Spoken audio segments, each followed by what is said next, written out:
Sa upat ka buwan nga nahunong ang whale shark watching sa lungsod sa Oslo, 40 milyones pesos ang gibanabana nga nawala nga income sa munisipyo.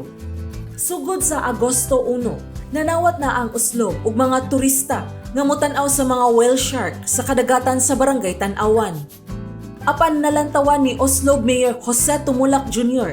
nga gamay pa ang mamahimong kita sa pagbalik sa whale shark watching tungod kay bag-o pa na abli og balik ang turismo sa lalawigan sa Subo o gilimitahan og 50% lang ang tugutan nga mga turista aron matuman ang health og safety protocol o guidelines. Gipaambit ni Tumulak nga dihang wala pa mahunong ang whale shark watching, ni average og 2,000 ang mga bisita sa maong destinasyon. Kasagaran niini mga langyaw nga kadaghanan mga Chinese ug Koreano. At least di man gani mo continuous, di man gani mo sumpay sa nawa niya to, at least nagsugod rat.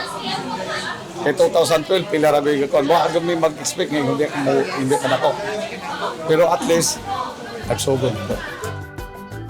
Dihay higayon nga niabot gyud og 3 milyones pesos ang kita sa maong aktibidad sa usa lang ka adlaw tungod sa pagdagsa sa daghang mga turista. Ang kita bahinon katulo 60% alang sa asosasyon sa boatmen sa barangay Tan-awan, 30% sa munisipyo ug 10% sa barangay. Way turista nga dawaton sa Oslo kundi moagi sa online booking portal sa Kapitolyo. Gidugang ni Tumulak nga matag Miyerkules sa semana way himuon nga tourism-related activities sa lungsod aron makahigayon sila sa paglimpyo ug makapahuway usab ang kinaiyahan. Ang pagpabalik sa kalagsik sa turismo sa probinsya gipaninguha gayud ni Gobernador Gwen Garcia kay naluoy kaayo siya sa mga tao nga nagdepende niini nga apektado ang panginabuhian. Angay ug matarong nga dinhi gayud sa Oslo atong sugdan. Nganuman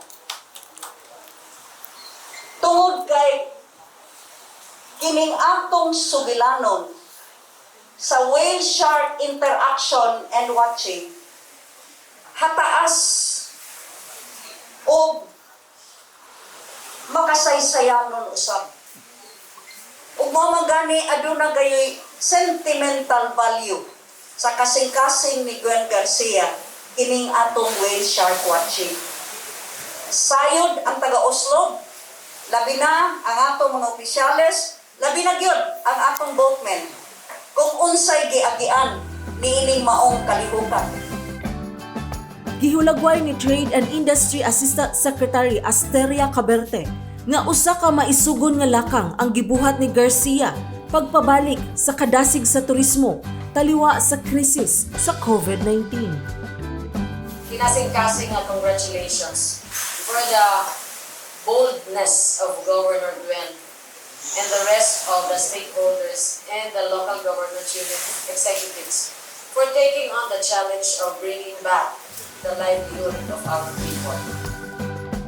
Si Mayor Tumulak ug ang mga taga-Oslo mapasalamaton sa gobernador nga nagunahuna sa ilang kaayuhan ug sa gagmay nga mga negosyante nga makabangon og balik taliwa sa COVID-19 pandemic.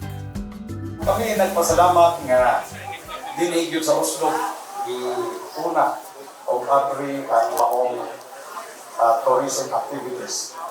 Kunya nagpasalamat ni sa tong provincial government, ni Governor Gwen Garcia, na gitagaan niya importansya turismo din sa Subo kay kami sa Oslo sa pagkatinuod na yun naapektahan yun mi sa tourism kay tanan na involved naman sa tourism. Nagpasalamat mi una sa atong Panginoon sa atong mahal nga gobernador si Ma'am Gwen.